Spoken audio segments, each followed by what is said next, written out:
With the team formed and the true enemies identified, the battle for New York truly starts to take place in another fantastic episode.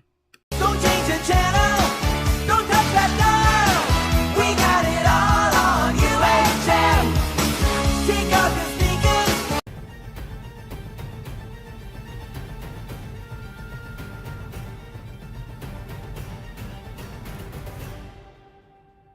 Hey guys, it's Ritter for the Defenders, Episode 5, Take Shelter, and I was definitely really looking forward to this episode, mainly because of the fact that now that we have this team together, now this series can really take off, and damn did it deliver here. I mean, this episode was fantastic. I really did love what we got here. Not a perfect episode. I do have one flaw with this episode that I am kind of worried about for the rest of the show, but I did really like what we got here. I still thought this was really great stuff here, and I'm really loving where the show is going, I have to say. And, yeah, so let's just get right into it. We start off and we see a van. It drives down the street, and inside, Sigourney watches the Henson soldiers prepare their weapons, and Gao and her men go to their SUVs. They head for the Royal Dragon, and Murakami then leaves his penthouse. He heads for the restaurant, and he crashes down through the Royal Dragon skylight, and Matt then attacks him as Stick, Luke, and Jessica fight Elektra, and it's just such a well-done fight scene here. Danny joins forces with Matt while Alexandra walks to her limo, and Murakami then recovers. He slips away as Sigourney's men then open fire through the front window.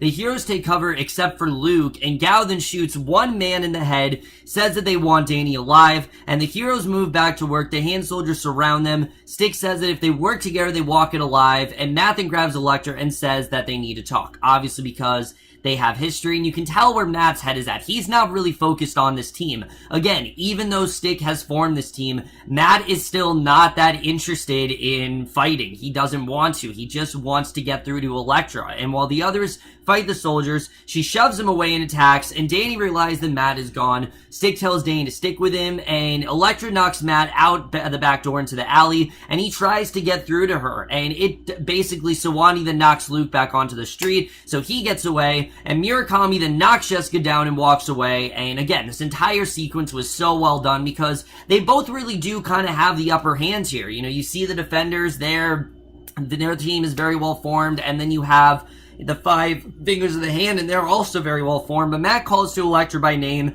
and she hesitates, and for a second it's like, shit, is she starting to come back? Like, it seemed like she really is starting to show signs that maybe she is remembering, and Murakami then comes out, calls to Elektra, who knocks him away, and for the rest of the episode, Elektra really is out on her own, kind of trying to recall her true origins, because she does remember her name now. She is starting to remember more of her past with Matt. I mean, that's just something that she's not going to forget, so obviously it is starting to backfire for them. But on the street, Sigourney then knocks Luke into the path of a passing truck. The African gets into the hand SUV and drives away as Jessica then runs out. So obviously, Luke is they've now gotten him, and the defenders are forced to work on their own. But Gao then slams Danny to the floor, tells her men to get him, and as they move in, Jessica then slams her way through a nearby door, and she confronts them, and Stick then joins them and says that it's time to go, and they run out to the alleyway, and Jessica says that they took Luke, and Stick then opens a manhole cover and says that it's time to go. So meanwhile, Jessica blocks the door with a dumpster.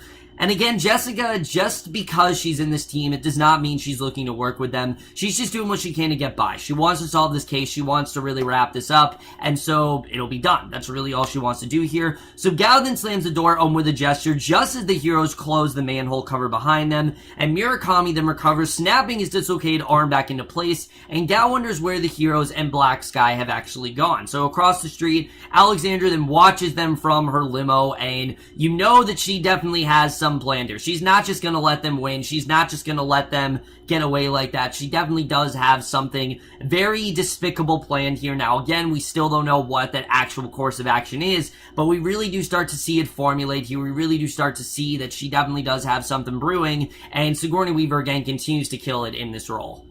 So Colleen is then sparring in her dojo, and Danny comes in. They hug, and the others quickly come in, and Colleen, you can see at first, is kind of startled by Stick, obviously because, he's got the sword or whatever, but Danny tells Colleen what happened, and Stick warns that nowhere they go, they will be safe for long.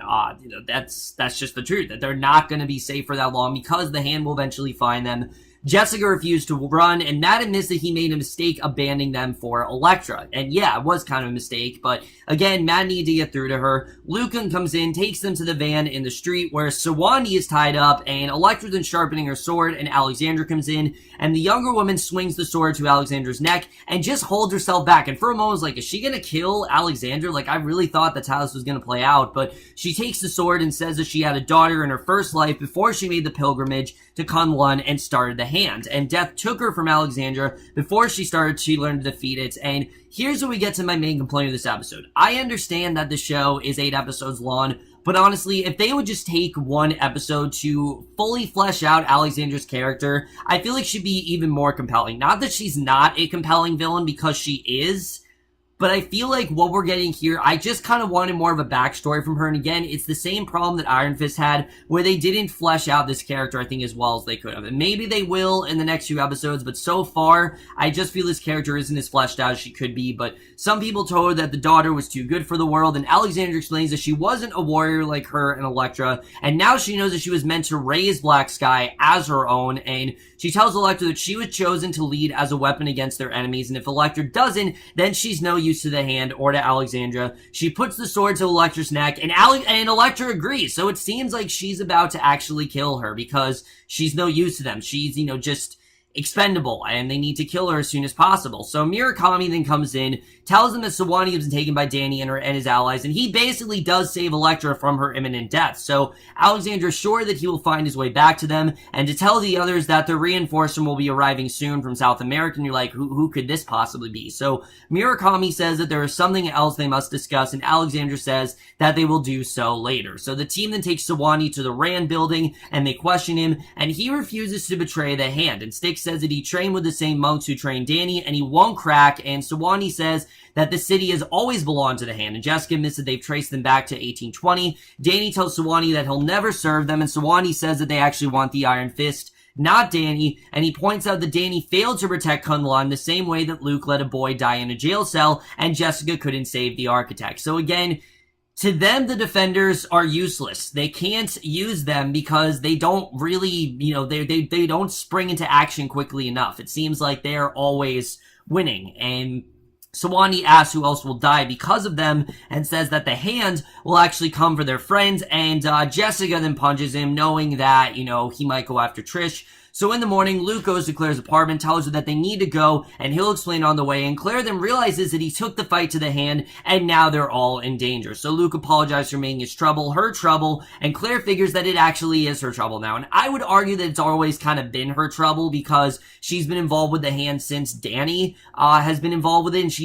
even as back as, when Matt was involved. So she's always kind of been, it's always kind of been her trouble, but now it's just, now it's kind of more of an immediate threat rather than, it's been this ongoing thing. Now it's really more immediate. So outside in the car, Danny and Colleen then stand watch, and Colleen wonders why Danny's listening to any of them. Why does he really trust them? And she warns that the others are just a liability and that it's their fight. And 2-hand SUVs pull up to the building. Danny goes to confront them while Colleen then goes to warn Luke. And again, while she's not really in, in the same, she's not really in favor of them being the heroes, they need all the allies that they can really get. So she goes to warn Luke. 3 Hand soldiers then attack Danny in the alleyway, and Danny easily defeats them. And again, we really get some cool stuff here with Colleen. Colleen comes out, and surprisingly, we see her former sensei Bakudo greets her. And if you heard me say sarcastic, obviously I'm being sarcastic here, guys. I knew Bakudo was definitely not dead. There was no way they were going to kill him off that easily. I knew he was going to come back. And he tells the 2 Hand soldiers for them to stand down because Colleen is an old friend.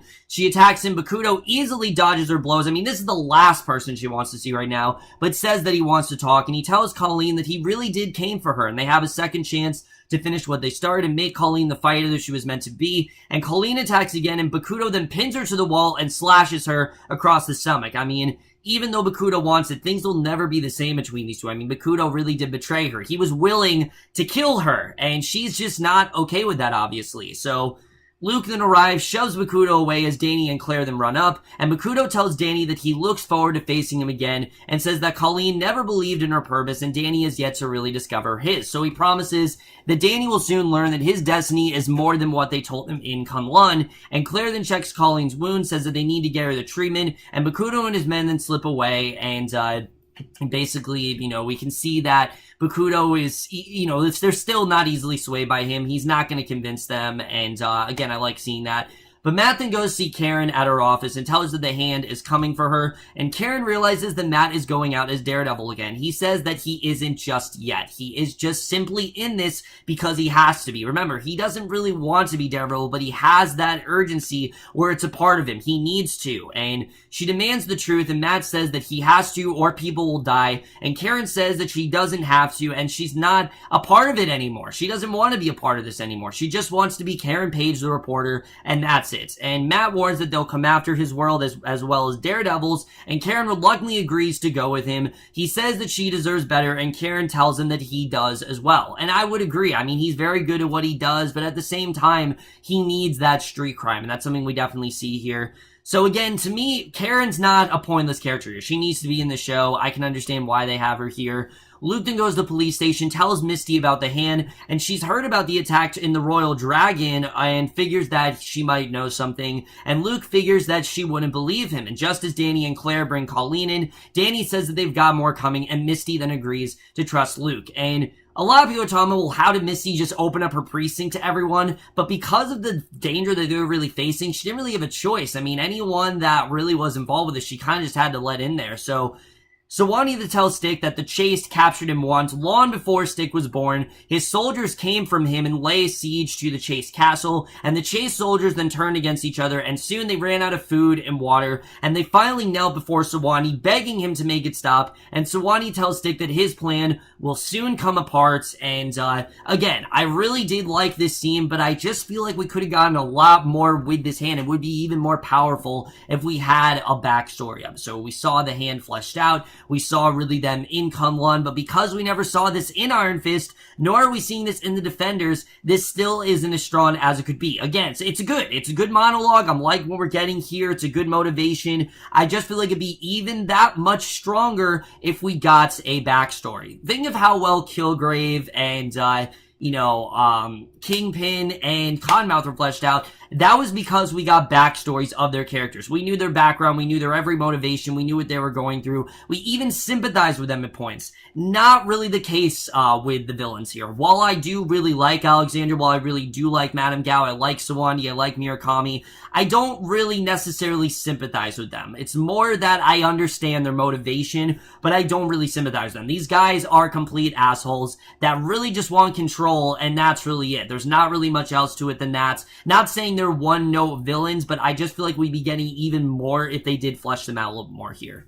So Matt then returns with Karen. Stick then meets up with him, and Stick explains he's been trying to prevent Matt's two worlds from colliding, and now that's exactly what's happening. And Danny can't lead the team like Matt can, and when Stick says that the city made Matt who he really is, Matt tells him he doesn't get to tell him who he is, and he walks away. Because, again, Matt doesn't want to be this immortal fighter that Stick wants him to be. That's just not who he is anymore. So Trish is then meeting with buyers at a restaurant when Jessica comes in, tells her that they have to go. And again, I understand Trish and Malcolm need to be in the show, but they just feel like so out of place here. It just feels like Trish is just here because she's a Jessica Jones character. She doesn't have her own individual thing going on. Karen, Foggy, Misty, they have their own stuff going on. Even Colleen, they have their own stuff going on. Trish really doesn't, and it doesn't really seem like they're doing much with her, but they walk away. Jessica tells Trish that she may be in danger. Two Hand soldiers arrive. Jessica leads Trish to the stairwell. The woman then head up, and they head on the exit on the near floor. Murakami then attacks Jessica. He easily pins her to the floor, prepares to kill her, but Daredevil arrives, attacks Murakami, and Jessica recovers, joins in the attack. They knock Murakami off the nearby balcony where he disappears, and again, I like the team that these two are really forming. Honestly, after the show, I would not be upset if we got a Jessica Jones Daredevil team up episode. I really would love to see that at some point because these two really do work great together. But At the station, Claire's then bandaging Colleen's wound, and Colleen wonders if she's supposed to be away from the action. Is she really meant to be involved with all this? And Claire tells her that Bakuto was wrong about Colleen being weak. Her patient then breaks into tears, says that she feels lost breaking away from what she was raised in because this is all she knew.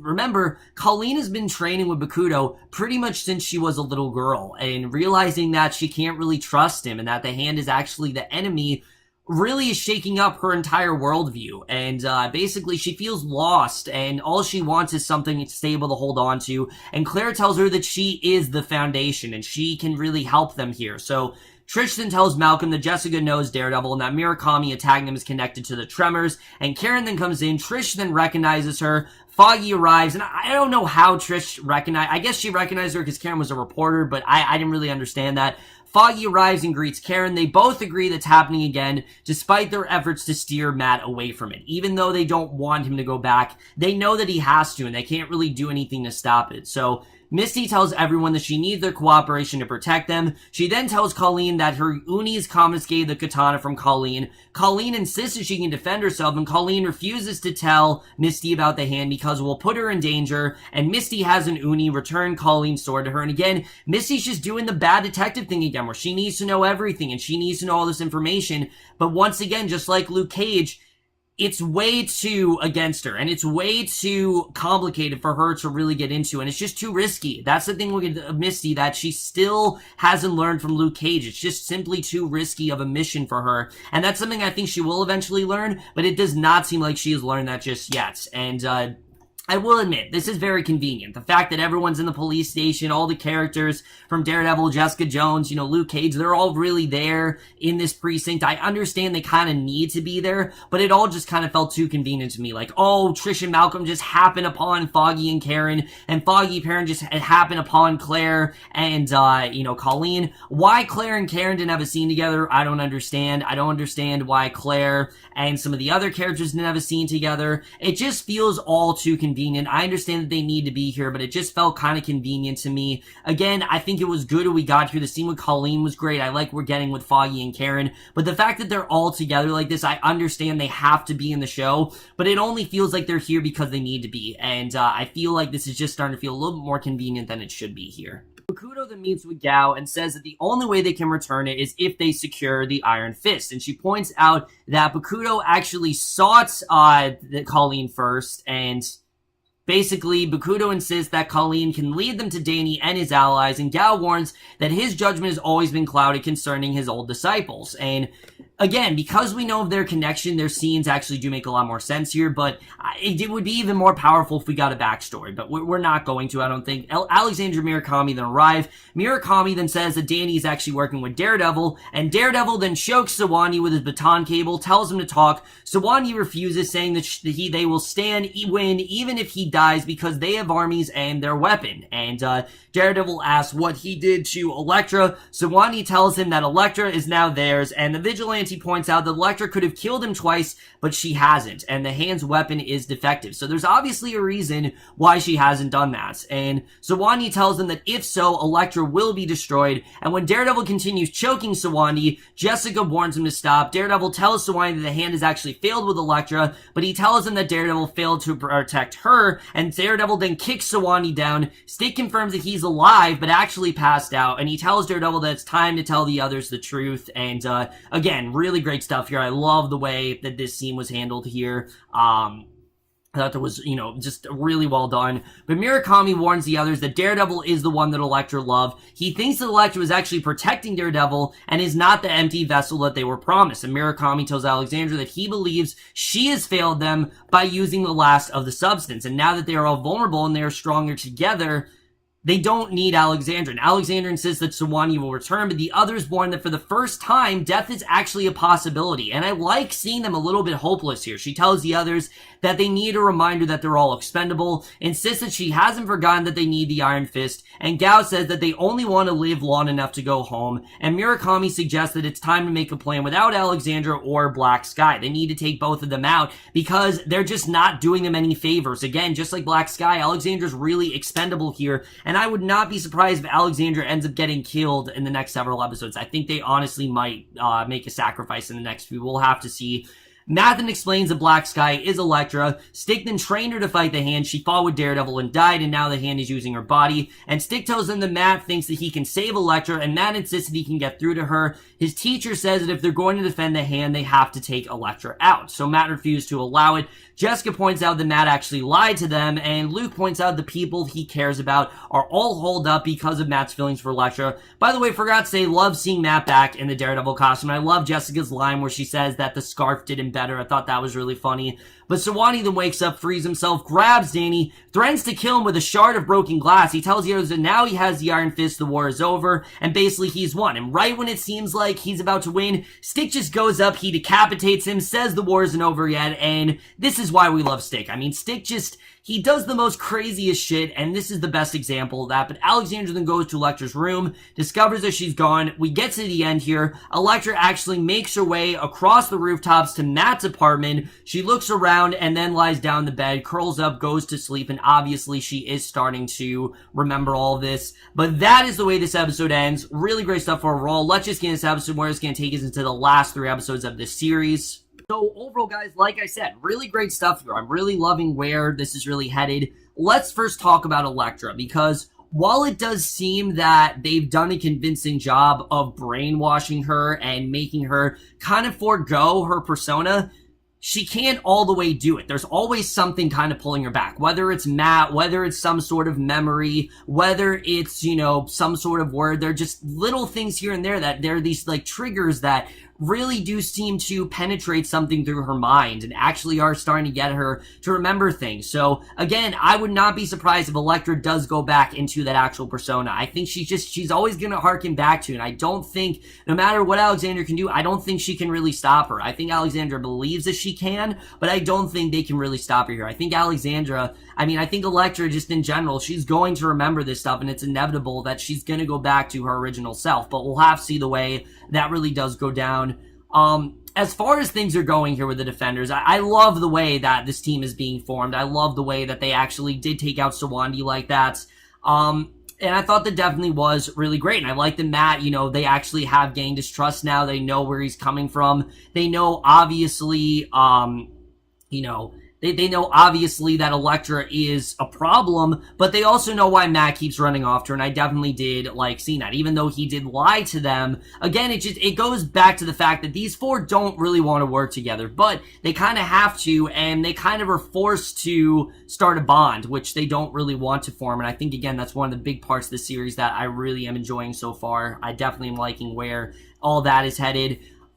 As far as the Hand, like I said, the main thing with this episode is while I do like seeing Alexandra and Bakuto and Madame Gao and Murakami, all of them form this team, it just feels a bit underwritten. It really does. Obviously we know that they do want to go back to Kunlun, but we haven't really seen them struggle. We haven't really seen what they faced back in Kunlun. And if we were to see that, I think it would make this arc that much more powerful. And it would make us, I think, like these villains a little bit more. Not that I don't like them. I think Sigourney Weaver is absolutely killing it as Alexandra. She's done an incredible job so far.